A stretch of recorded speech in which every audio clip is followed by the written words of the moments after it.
Hi everybody, this is Linespace, welcome to Note Taking. Today we're playing Vivid Night. Gonna basically record just a few episodes of this. We're gonna start here in the Ancient Lab, and there's no story to speak of, and as far as content goes, what I personally would be doing on this, plan to do on this channel mostly, is content that involves story. But I do want to get out of that comfort zone every once in a while, so we're gonna do something that's more strategy-based. So let's get to this screen. This is an auto battler. We have units, we choose which units to have, getting enough of them allows us to upgrade them, and they do their things. They have symbols, and collecting those symbols allows us to have special effects that make us stronger. This one gave us 3 symbols, and this glowing here means that it triggers an ability. When you start a run, you basically just want to get an ability going. I'm choosing to start very aggressively because I feel like this is a game that's way easier to see than it is to explain. So here's my unit, here's the enemy, and here's our triggered ability. It makes our gems stronger. The gems are what me as the player get to choose to do each turn, whereas oh my god, this just feels so loud. I need to be able to check my audio levels. Sorry for the quiet. But everything feels so loud in this game. So now, in a situation where we don't see anything, we want to start looking more at stats and abilities. I want a healer eventually. Especially since this character, while strong, is particularly fragile. So this would give us a healer, who also then benefits additional healing. So we'll take that. We're in the early stages of this game, so definitely don't need to stress over trying to build a perfect team or anything like that. And I'm definitely what we would call a casual person. I don't play games in a way where I'm trying to prove anything to myself. So generally, I'm just here to have a good time. And to lower those audio levels, because Jesus, this game is too loud! I don't consider myself a quiet person. Again, my audio levels keep peaking for some reason. But this game feels so loud, and I'm so worried about getting drowned out by it. Okay. So now we have Ice Blade. Ice Blade is such a powerful effect, and I'm really glad we picked it up early. Normal attacks will inflict freeze on the enemy. That deals additional damage, but more importantly makes them deal less physical damage back. Sunlight is the other active effect we have going on right now, and as I mentioned before, that's going to make our gems stronger, so that makes our active effect stronger. We're gonna do nothing, because there's one more room to check out, and we have enough energy to get there. As you can see at the top, there's this bar that... we whoopsed into an enemy. This up here is our mana. I'm just gonna call it energy, I'm just gonna cop to that now. How much I guess we are switching to mana. How much mana we have is how many moves we can make through the dungeon, how many tiles we can explore. This is a mana font, and that will give us more movement. If we run out, we can still move, but all of our units take damage for every movement we take. We pick up gems, that allows us to get more gems. Sorry, we pick up crystals, I guess. Materials? Okay. So I don't think this game is amazing or anything, but it was I've played a lot of things that are probably fall under the title of Auto Battler over the years, but this is the one that was introduced to me as an Auto Battler, and that, to my understanding, matches the current landscape of the best. I like it. I like deck building stuff, so it definitely appeals to me on that level. We now have too many units on us. This is to keep us from just trying to have a huge hodgepodge of different units, swapping in and out all the time. If we move while we have too many, we have a chance of spending additional energy. And that mana is important, so best to try and swap things around. We now have preemptive ability, so it starts at the start of battle, that gives everyone True Strike 1, so everyone triggers their ability start, which is really useful with an ability like Chief Butler Flint, who grants himself a buff once a fight, so it just starts with granting himself that buff. But we can also purchase another unit and do a triplicate. So now this guy is more powerful, but more importantly, we now get his symbols. Even though he's not in the party, it's counting towards our symbols, will count towards our passive buffs. And that's generally how the game goes. Collect units, unlock slots, collect units, get them to triplicate, get more abilities, everything gets stronger over time. You travel down the floors, and you fight the bosses. We're not quite at what the main dungeon is considered yet, but I figured that this would be a good place to come in so that I could do some tutorializing instead of just jumping straight into the deepest part of the game.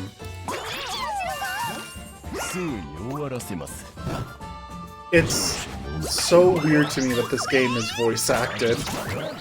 I would not associate with this with the kind of game that would be voice acted, but hey, here we are. I don't know this market.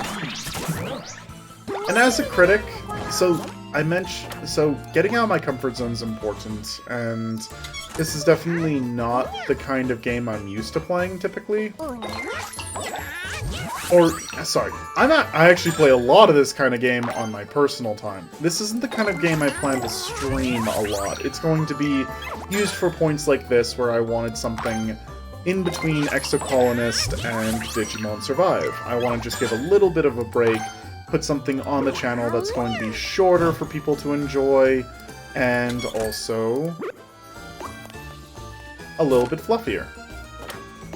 Diversify the channel a little bit. But it's also important, in my opinion, to step outside your own comfort zone sometimes, just so that you can figure out how you would handle those things. In this case, I'm actually quite enjoying this really aggressive approach to this. I like the fact that I'm having to talk very, very quickly to try and keep up with things. Mostly because of the fact that it lets me build up to when I'm going to have to swap to just talking about the mechanical choices I'm making. Which is going to come eventually, but we're not there just yet.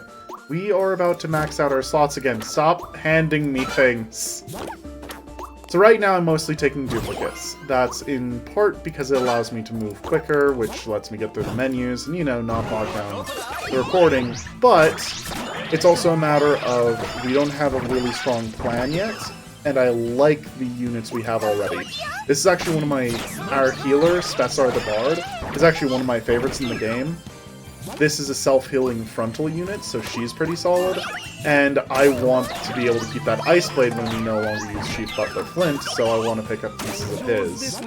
So that's why I'm picking up the way I am.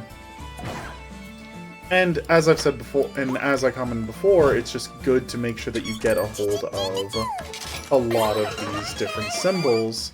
So now we're in a position where our True Strike is guaranteed. We no longer our Sunlight is guaranteed. We no longer need Flower Girl Cornelia in the party as long as we also have the Rose Ring on. Nobody gives me symbols. This is a special kind of vendor. They are going to only sell us units of a specific type. We're gonna go ahead and sell... We're actually gonna sell the one of the lesser healers, because they're just not as useful. So now we're in the same position I mentioned before. Now our True Strike is guaranteed. So now we want to get some units that can actually deal some damage. We'll move around like that. And then we could keep going by refreshing this menu, but instead we're just going to hold tight. We've got spares that are fine, and we want to work towards unlocking the fifth slot. Because it turns out, action economy is a thing in every single video game on the planet, every single game on the planet, and having more actions is typically better. So accordingly, having more units is better.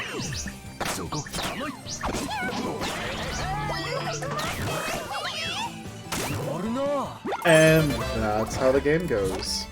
An auto battler in particular feels interesting, just because of the fact that the longer a fight goes on, the less there is to say about it.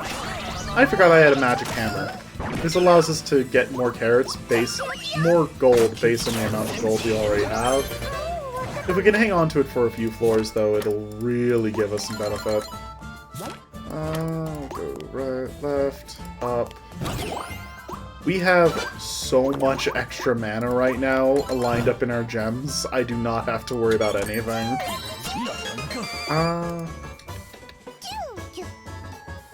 Do you have anything I feel is important? No. Okay.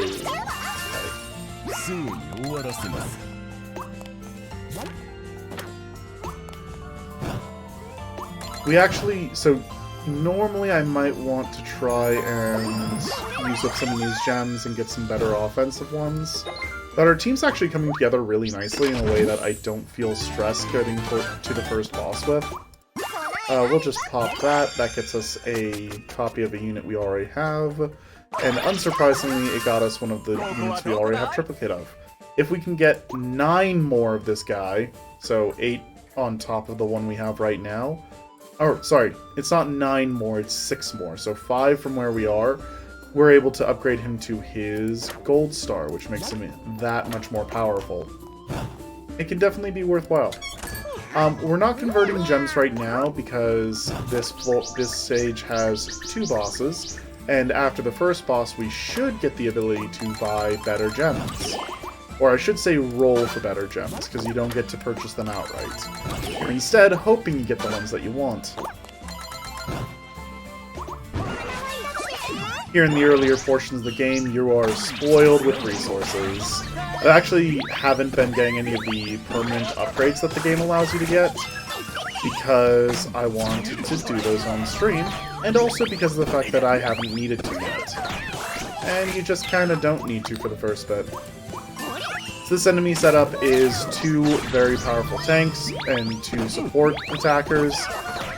Specifically, these 2 supports in the back are meant to buff themselves for a death explosion. That deals a lot, actually. It's a very dangerous move. I feel like I have to talk a lot louder than I do normally. I hope I'm not annoying or anything while I do so.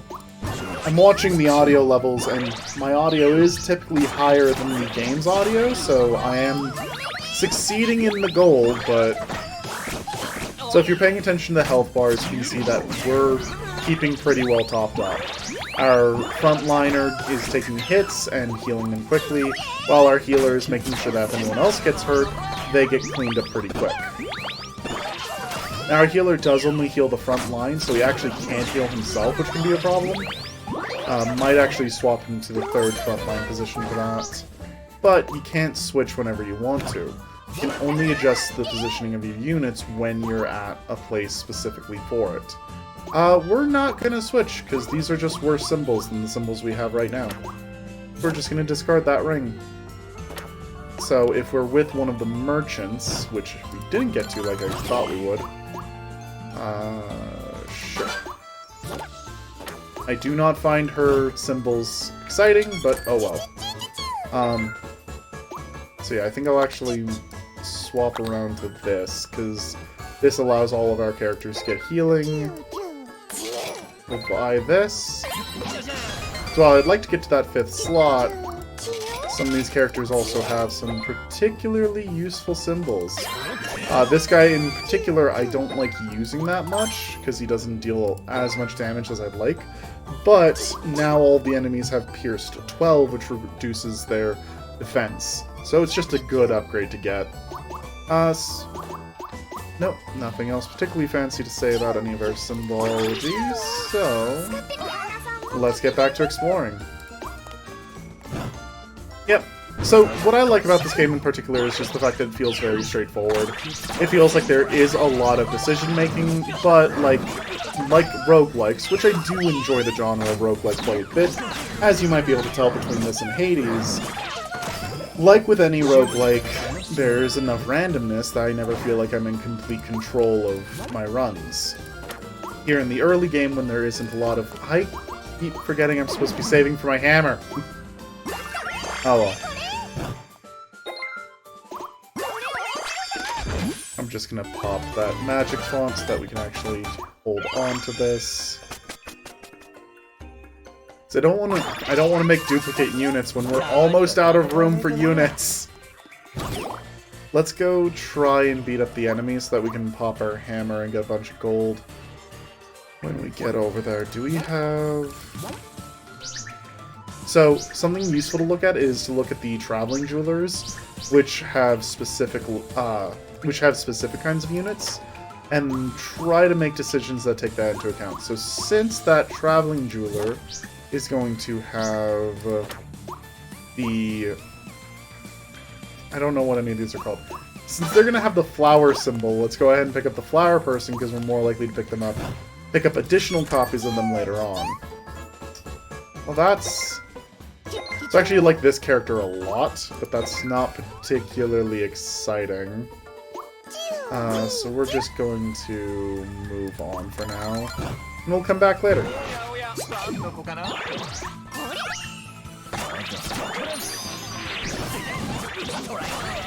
So now we see that things get a little bit tougher.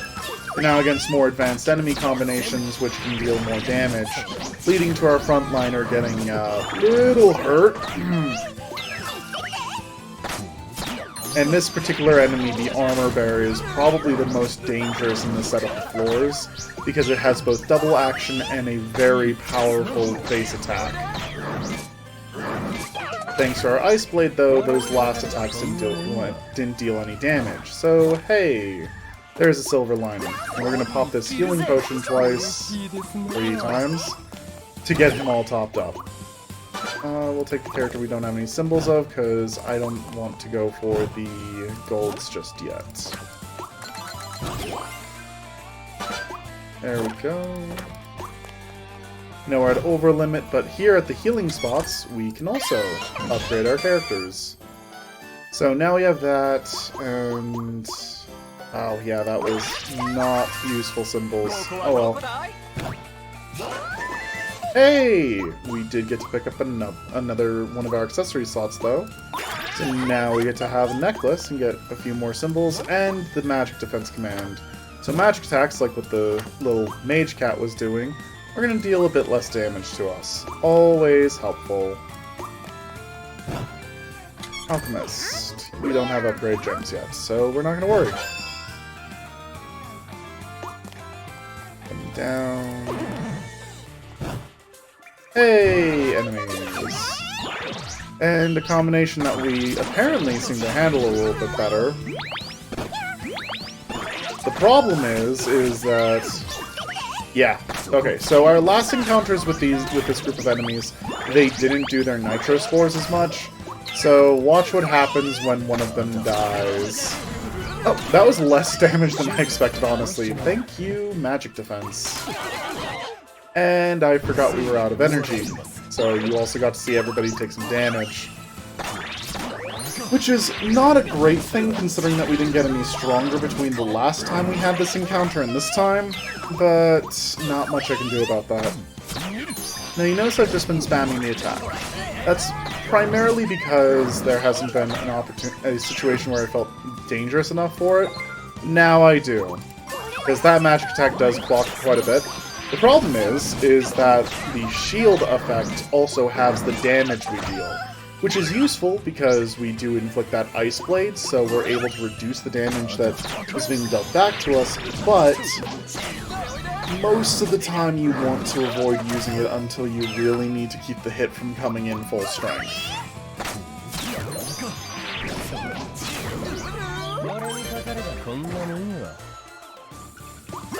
All basic attacks, by the way, are physical, so we don't have to worry about that magic defense until somebody comes in for a bigger hit.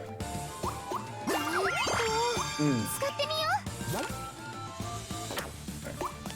Since we're going to a boss fight, what I want to do... Flip through things. Yeah. So, we're actually going to just sell this triplicate because we don't need them for their symbols anymore. Unlock that 5th slot and bring up Forest Mage Sphene. who gives us a second healer who can heal any slot, whoever has the lowest HP, and also gives us the health command. So now everyone on the team gains extra health based on the number of different active symbols. So health command is actually a really, really strong effect, and one of the ones I typically want to try and pick up when I can. Let's go ahead and just pop that twice. I am the worst when it comes to my magic hammers, apparently. Oh well, bosses always give a fair amount of gold, so it's a good chance for us to pick some up. And we should be able to crack the hammer soon, although we do pick up 30 at the end of the next floor, so if we can go through the next floor without spending any gold, that would actually be pretty nice. So now we have just a whole bunch of these tankier enemies, and a more powerful version of it in the back. By clicking on the boss, you can actually see what their effects are. Their heavy attack, so when they have a red attack above their head, deals 365 physical damage to one front row enemy and grants Pierced 5 to self. So it actually reduces its own damage. It also preemptively raises its defense and gains the ability to take 2 actions every turn. So this actually shouldn't be that bad of a fight for us. As you can see, we're tearing apart the minions pretty quickly, and thanks to our Pierce effect. And thanks to our healing, we aren't dying to the early hits. However, because we don't have our shield, someone might die from this 360. Thankfully, it didn't target one of our squishier units. And now, our Ice Blade is going to be entirely focused on him, as you can see by that rising snowflake. And with the double heal, I feel like we should be pretty safe going forward. Everyone's got a little bit of health now, the Ice Blade is still stacking up. The problem is that it also halves its value every single turn, so it can only go up so high. But now with the danger attack coming in, we do get the chance to pop the barrier. So we reduce the damage and our character stays alive. In time to get another heal on him. And that's basically going to be the rest of the fight. The Ice Blade has built up to 40 stacks last turn. Oh boy. Still manages to really clock sometimes though with its special. And like any auto battler, we're basically now just stuck at the whim of randomization. We're hoping that this is all enough to just get the job done, but it might also not be, because once a character is down, they aren't getting back up. And every character that goes down both reduces our damage and reduces the amount of Ice Blade we're applying. So things are gonna start getting harder from here. Thankfully we can now shield this next one, giving us a chance to hopefully heal up. There we go. So yeah, now we're just trying to get through this fight. If we can get through here, we can use a healing crystal on the next floor to get ourselves back up to fighting shape. Here comes... Pretty sure that our butler's going down. Nope, held in there, very nice. And yeah, at this low of health, we're basically set. Hey, we even got the kill with our gem. And now we get our last accessory slot filled. Recovering at rest areas requires 1 mana. So hey! Oh my god, it was so nice having no noise going on. I feel like I'm fighting so hard to talk over things like the voice acting. Actually decided to just go ahead and turn that down a little bit more, because I don't... Well, now the music is so low level. Fine. Fine. I don't think we're going to actually have... Yeah, you can see we have 281 carrots now. So now popping the magic hammer gets us 56. Well, roughly that. The math's a little more complicated than that, but don't worry about it. It's fine. I'm trying not to... This character is ludicrous. We are absolutely taking her, especially since next floor, we have a higher chance of being able to purchase more of her. We're good. We have plenty of extra mana, so... And I forgot I needed to get to the healing font, so this fight's gonna be a little dicey. These are interesting enemies. They take a turn off and then take a turn on. And do they not get affected by Ice Blade? We should certainly still have Ice Blade on. Normally I would actually guard the second round, but I wanted to increase the chances of killing one of the lead enemies. And hey, look, we did. I was hoping before they attacked, but beggars can't be choosers, I guess. I really don't know why it is that we're not triggering Ice Blade. Oh, nope, there it goes. It was just weird. And yeah, so we're able to take care of that encounter pretty easily. And there's a treasure key, giving us an alternate route with more rewards. Normally our reward is 30 carats. I'm pretty happy getting a different reward than that. 30 carats isn't bad, it's just not exciting in any way. Oh, this is hard. Let's sell our duplicate of our triple and sell these two. We have... Okay. None of these symbols are... Neither of these symbols are going to come up next time with the Traveling Merchant, but I'm going to pick them both up because they are both going to fill out additional portions for us, and I'd like it if we can get that. Especially if we can get that Ice Blade 7 on all allies. That's an over double increase for getting to the next level. I'm just gonna have to be stressed that we might hit over limit, and that's fine. Again, that's what's fun about tactical games like this, is the fact that you end up in this position of having to balance a lot of different elements at once. They're not necessarily working against each other here, though, and that's something I do enjoy. I've played a lot of games where the difficulty in tactics is just that nothing wants to work together, so it feels like there's just no good options. This game doesn't feel like there's no good options to me, it feels more like there are optimal options and suboptimal options. But if you make the suboptimal option, that doesn't just kill your entire run, and you can focus on the element that you choose to, so long as you are focusing on an element. It's less about making the correct choice every single time, and more about making choices that lead to a plan. And I like planning. It's part of why I do things like daily video content and things like that. I like having a structure and a plan to the things I'm doing.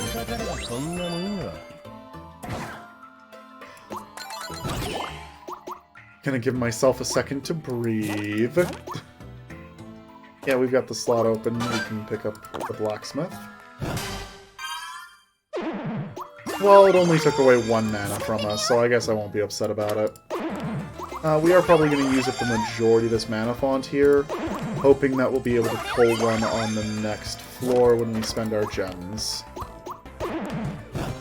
Because I want to get a little bit more of that gold while we're against enemies that we can definitely handle. It's a little odd to me that we're only seeing this particular encounter for the Stage 2 encounters, but hey, it works for us. It especially works since we never did get around to doing the heal, but as you've been able to see, we actually got almost all the way to full health with our character, who was dead at the end of the last fight. That massive cooldown on the shield does make it hard to keep your defenses up, but hey, such is how the game goes. Some builds actually do just want to fill this entire line with shields so that you're just spamming them constantly. Alright, ignore the pained voices of our characters. We're actually just going to hold on to the last of our energy since there's nothing left to fight. Get to the next floor and then heal up. And hopefully this time I'll remember to heal up. Otherwise, this will end poorly. Alright, I feel comfortable with my audio levels, so let me just adjust my stuff again so I can actually see the timing on things. Oh, and right, I still got the 30 carats, changes what my next reward is. Which is now a character I quite enjoy, so hey, we're gonna take that. So let's go ahead and... Before anything else, pop our magic compass twice, see what we get. Nothing exciting, that's fine. And then, oh, actually, sorry, before I pop that second one, just going to sell some of these characters so that we can get a little bit more. that we can go wild here. Including getting our last slot opened up.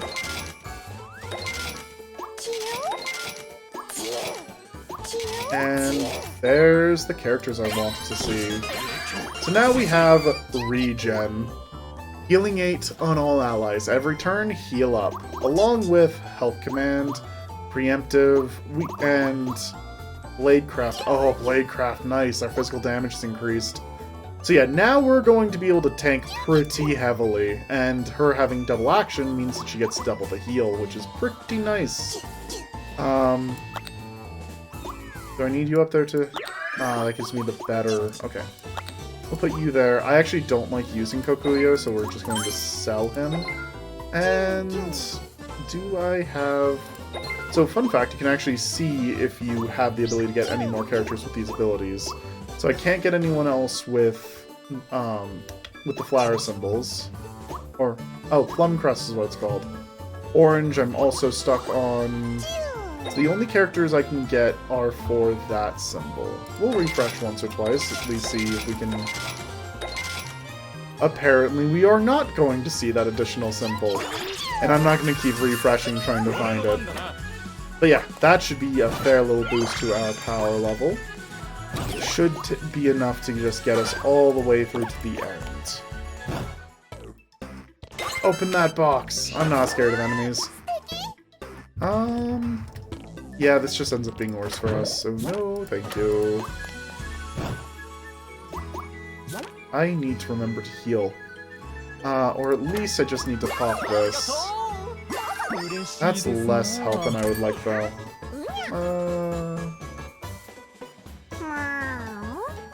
I don't like these options. Let's refresh once, twice.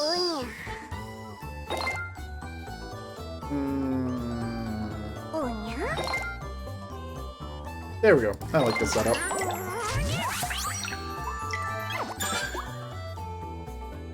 Let's first get this shock, because I like it. Shock makes it so that the enemies take more damage every time they get hit. Turns out, I think that's pretty useful. Let's upgrade our healing potion, because now we won't need to stop at the healing crystal.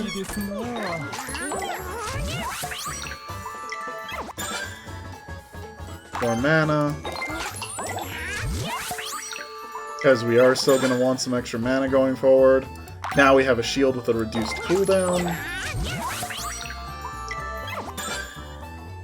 Another shield with a reduced cooldown.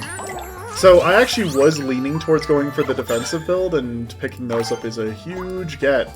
We're actually going to replace our 0 cooldown attack, because it just isn't going to deal any relevant damage going forward. So best just to get rid of it. Let's get rid of our longer cooldown shield. We don't need that much anymore.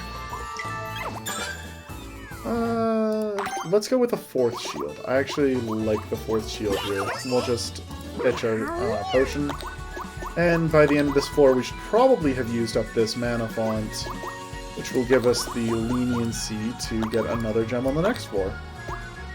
And then we'll go customizing a bit more on our way to the next boss.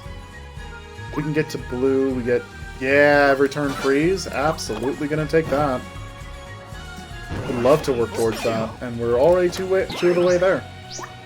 So the nice thing about the giant dagger is that it hits the enemies in the back row, which straight killed one and almost took out the other one.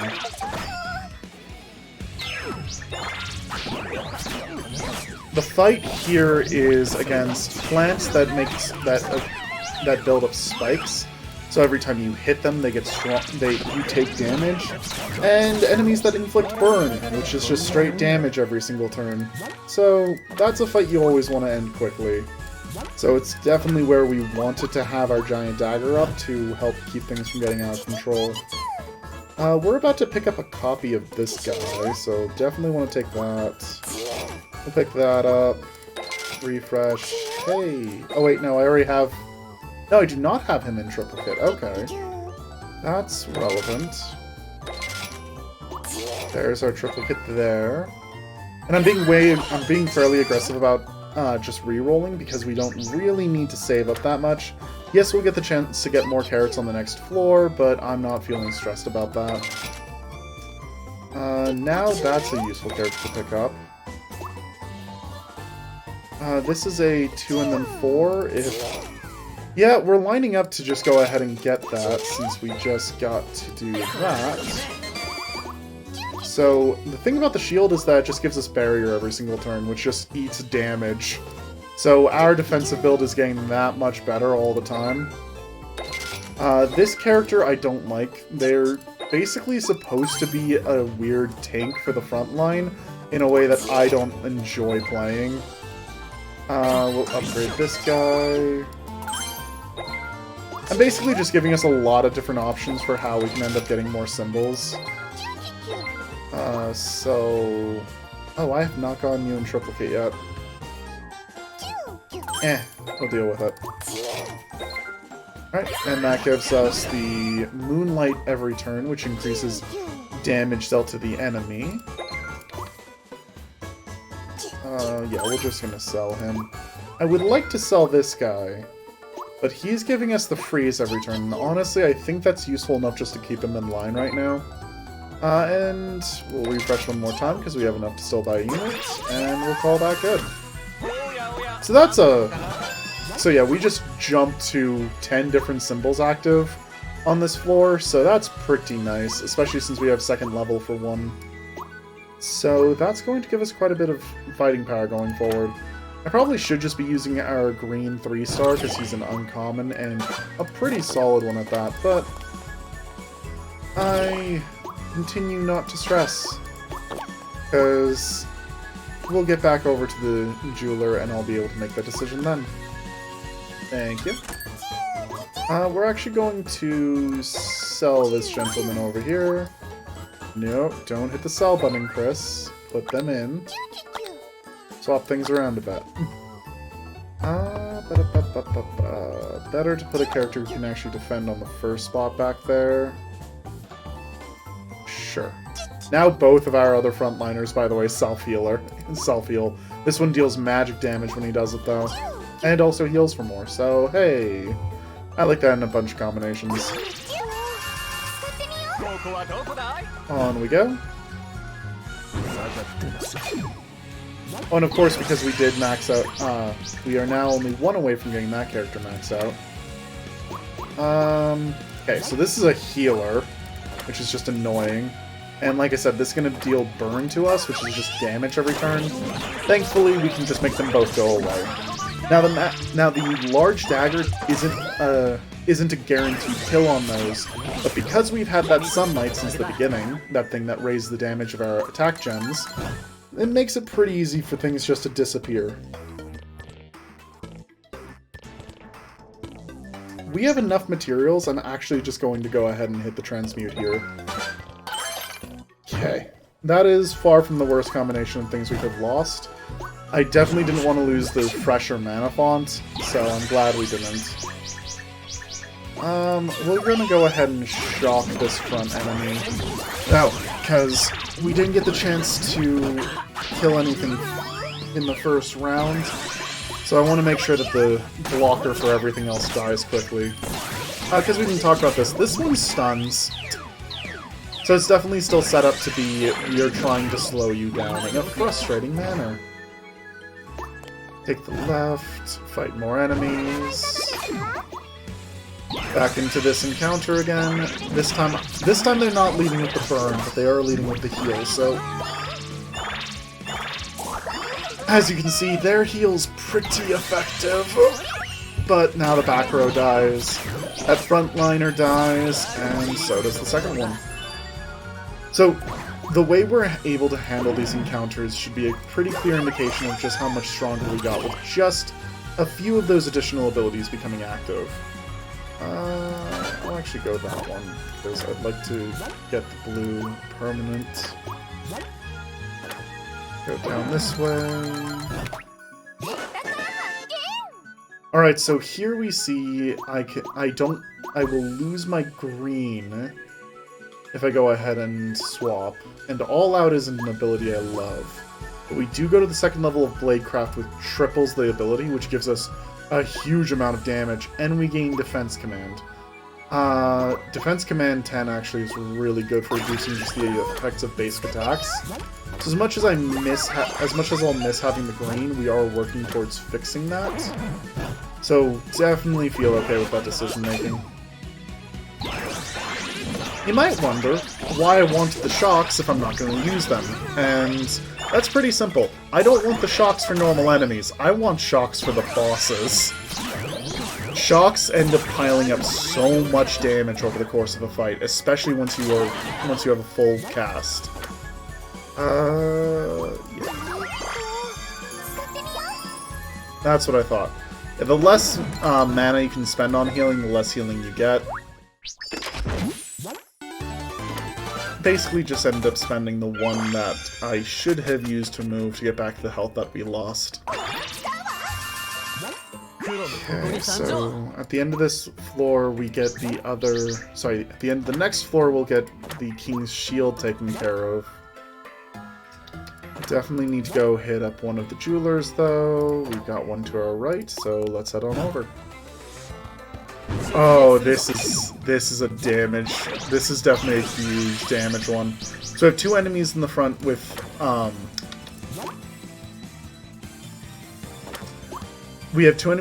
with combo, along with having a very powerful attack that will do a lot of damage to not just one, but four of our members. Went ahead and didn't use the shield to begin with, though, because we did have the giant dagger up to clear the back row. So, hey. Well, there goes some of our energy, but mercifully we have extra. Hey! Well, we are now over-limited for a second. That gives us the permanent blue I wanted, which means that we can now make some other decisions.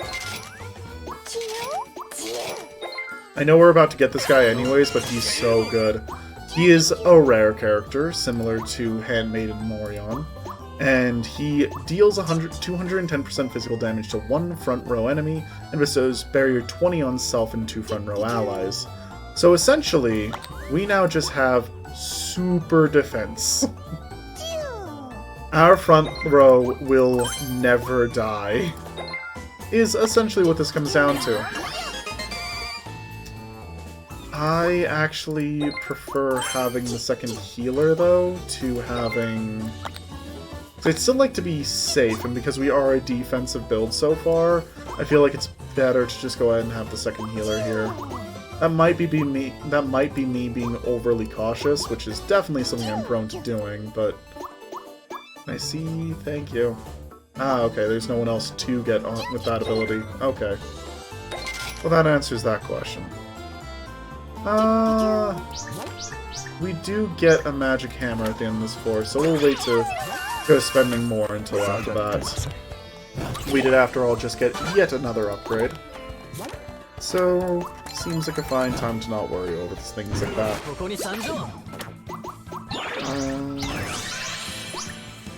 Okay, we'll go ahead and pop the shield here.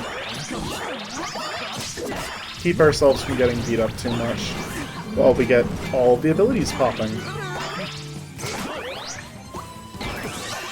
Then we take out the back row and deal some damage. So yeah, our build right now is fairly well set up, and this floor shouldn't have any big surprises for us. Want to keep an eye on these two to make sure that they don't do their double big attack, but otherwise we're fine.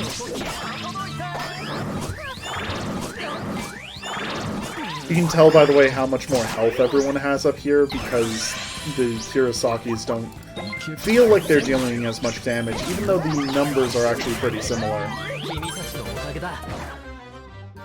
So yeah, I continue to like this game. It's a chill time. We're just gonna not... I like having the one recovery at rest sites, honestly. We're just gonna move forward. I don't think it's worth using up the rest of our spare mana in order to go checking out the other areas. So now we get the chance to get a duplicate and some gold.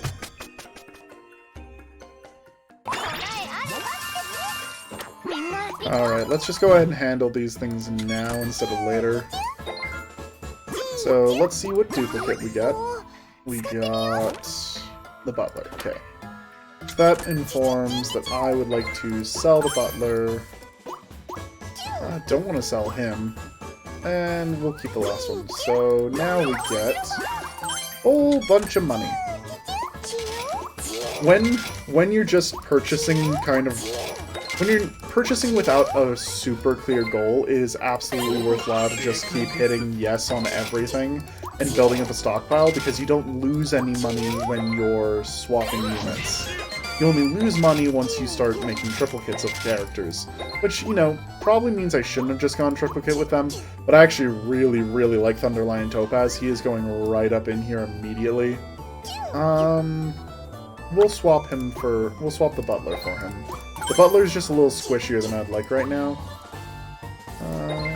And we're not going to use Praise or Triffin, so we'll just go ahead and sell him too. And now we're just looking to see if we can roll into any other symbols. That would be our third yellow, which would be really nice. Actually, I know this guy. We are not getting either of his elements handled, so I'm just going to sell him. And now that we got our Spearman, we can sell him. Now we get 20 barrier every turn, and we unlocked our own spikes. So now when we get hit, we can deal damage to enemies. And now we're just going to keep going, see if we can pull anything else. One of the things that they do to make the later portion of this game more difficult is that they just raise how much it costs to refresh. And it honestly is effective. Well, there's our third Knight Heliodor, so there's our lightning. Because that now applies shock at the beginning of the fight or the turn, at the start of the battle. So from go, all of the enemies take 15 more damage from everything we hit them with. Little bit useful. And yes, I'll roll that. That seems fine. Thank you for the shield. Thank you for the Giant Dagger. Giant Dagger actually isn't that good for bosses typically, but I do still like having it on hand because it is so useful for getting through problematic portions. I think we actually needed some healing. No, we did not. So we're actually going to just discard that and keep rolling some gems. Because I would like one or two more useful gems. There we go. So now, because it has a cooldown of 3 turns, we now have enough Giant Daggers to just spam daggers every turn! So now, with an encounter like this, where we again have tanks walking beneath and getting to high damage dealers, we can still hit the high damage dealers. We just now also need somebody to hit them, but we see those thorns at work, finishing one off. And the second Giant Dagger takes care of the rest.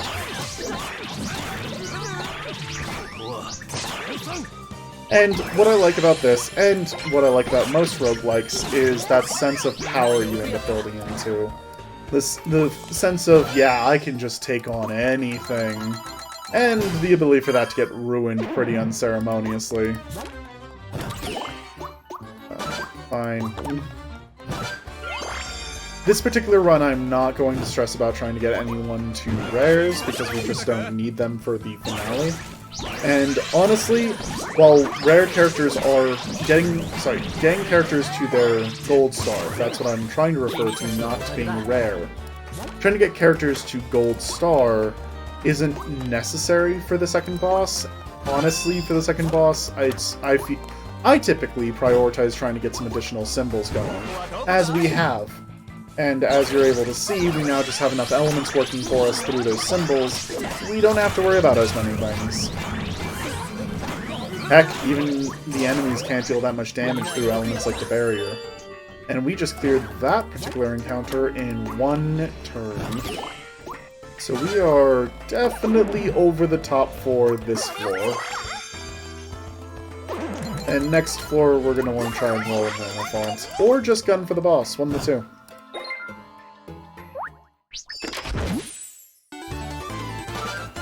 Because it will be boss and then finished.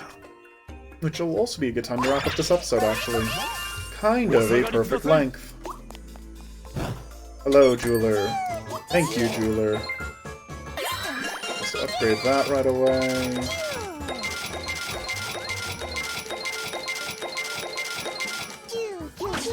I hope that that noise is less annoying for people watching than it is for me. I have very weird feelings about the fact that I have ended up playing a game whose sound design I dislike this much. Because I did not actually realize, sitting down to play this, that I disliked the sound design this much. Oh, I actually like that ability, so yeah, let's just see... There we go. And that's probably just the last thing we're going to be getting. So that ability that we just got has a 25% chance of bestowing Illusion 1 on all allies, which nullifies the first hit they would take. Turns out, not taking any damage is pretty good. The enemies are spread out enough, I think I do want to try and pick up that mana font. Yeah, let's go ahead and do that.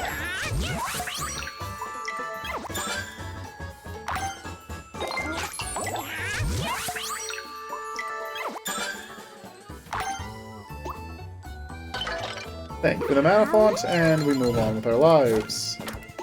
Actually, I know which boss we're up against, and funny enough, where it's actually going to be useful what we have. I love getting more True Strike, but it is not better than the Bladecraft. The Bladecraft is why we are clocking for so much damage when our units attack. Because most of them are still dealing physical attacks. What's really funny is that because of the True Strike, Morion actually spends the first turn self-buffing, and then just comes in and clocks everything for so much on the second round. So yeah, you can see that here, working our way to the boss, we're taking 0 damage. They just can't get us below our minimum. Sorry, below our maximums, because they're just hitting the barrier. So we've become a little busted. And since we already picked up the key, we can now just head straight to the boss. Which is just a matter of figuring out how to do that. Is it left? Is it right or down? It was down. Because there's just nothing rewarding enough to get at this point. Part of what you unlock is more unit options, which allows you to raise the higher levels of things like the... of elements such as your different symbols.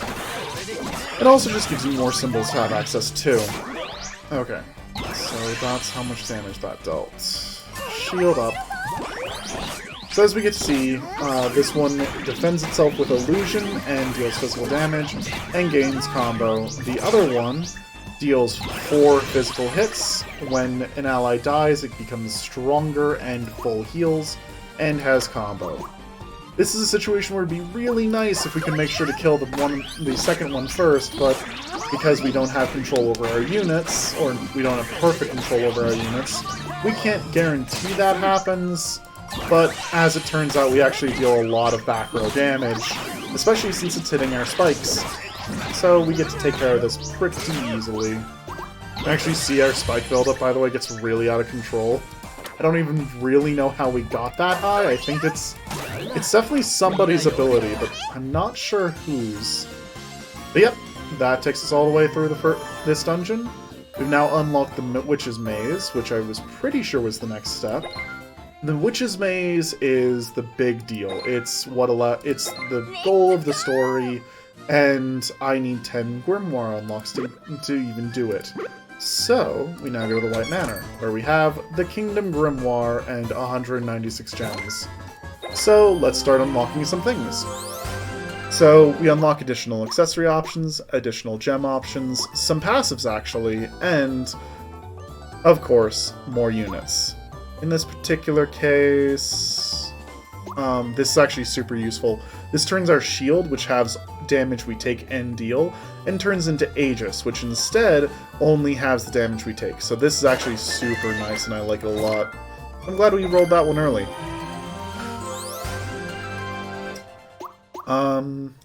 So this is where you can start actually metagaming a little bit for your early options, based on what commands you like to see.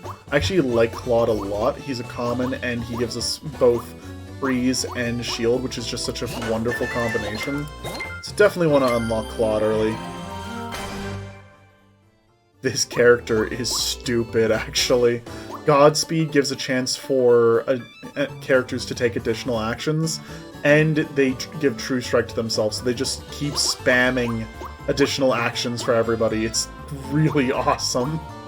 But the Carrot Ring is honestly amazing. So we'll wait to pick up the character and get the Carrot Ring first. This is one of the best healers in the game because she starts at a pretty high amount and heals 2 characters instead of just 1. Her abilities are fine. This character is part of how you manage to get Fool, which is maybe the strongest of the symbols, just because it gives Godspeed every single turn. But I honestly really don't like her as a healer. So let's go with the other healer. I don't care about you. Again, we can unlock Godspeed through you, but I need so many of those, it just doesn't feel worth it typically. Mysterious Mirror unlocks, gives us Mirror, which makes the next gem trigger twice. I don't like it for this character. The other, I don't like it for the princess. The other character can use 2 gems in 1 turn, and Mirror gets a lot more useful for them. I also don't like Moonlight, though, so we'll actually go Masked Jet, just because he feels like the most useful option for right now, because Bladecraft is still good. Why would you do this to me?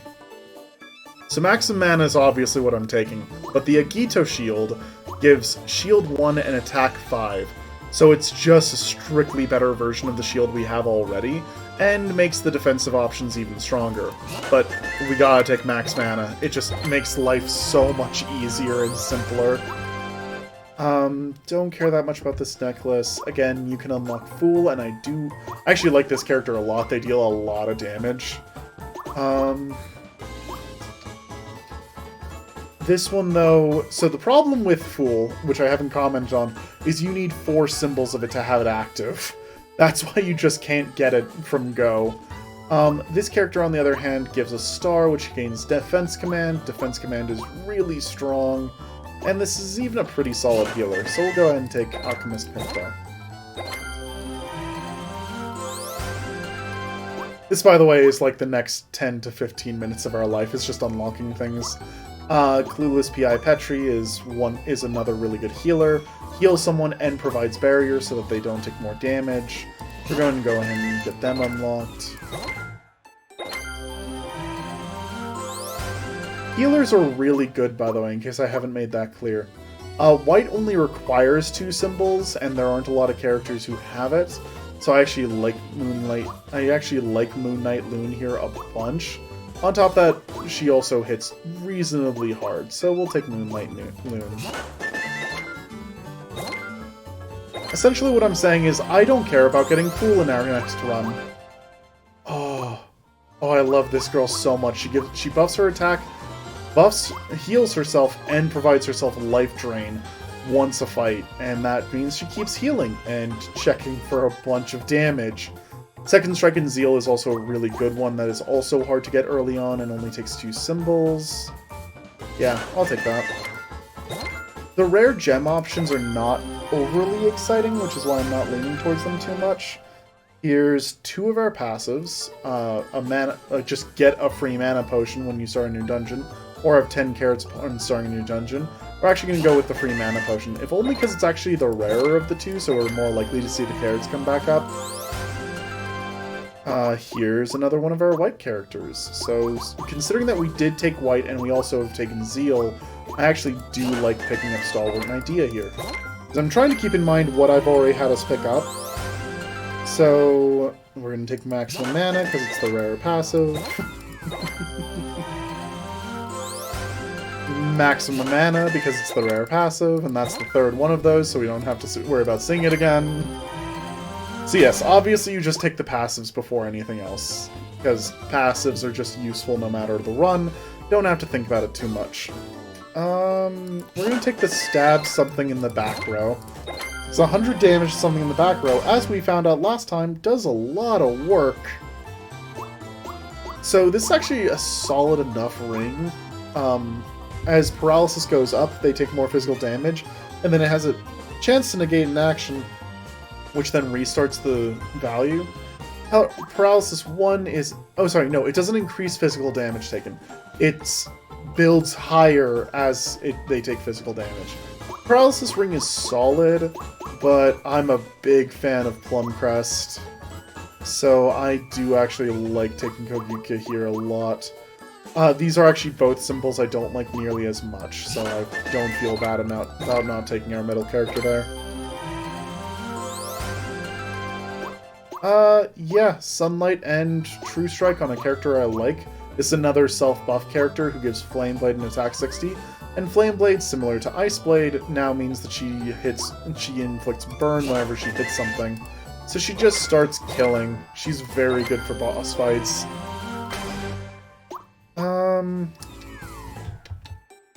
Preemptive 1, bestow 1, Illusion 1 on all allies, protects it for the first hit anyone takes. This just raises damage by 40% for your mage attacks. So let's take that. And for our last one, Rainbow Blade, which is arguably the strongest attack gem you can get, for our rabbit here. Magic Bullet's actually a really weak effect in my opinion. I'm not a big fan of it. When you trigger a skill, it deals magic damage to a random enemy, but it takes 3 of them to unlock, and I'm not the biggest fan of a lot of the characters who have the tree symbols. We are actually just going to take the good rainbow gem there. I'd rather not pollute our character pool. So that's our first episode here. I plan to do 2 or 3 more. Thank you so much for watching. I hope this was enjoyable. I know it's very different, and I know that I came at this very aggressively and can only now do more of a relaxed tone like I normally do, but I didn't feel like trying to explain everything without the visuals in front of it. Again, I hope you enjoyed this. This is outside of my comfort zone a little bit, so I don't know as much what I'm doing with it, but we'll do some more of this before I decide if I'm ever going to do it again. No matter what, though, thank you for sharing this with me, and have the best day that you possibly can. Take care, everybody.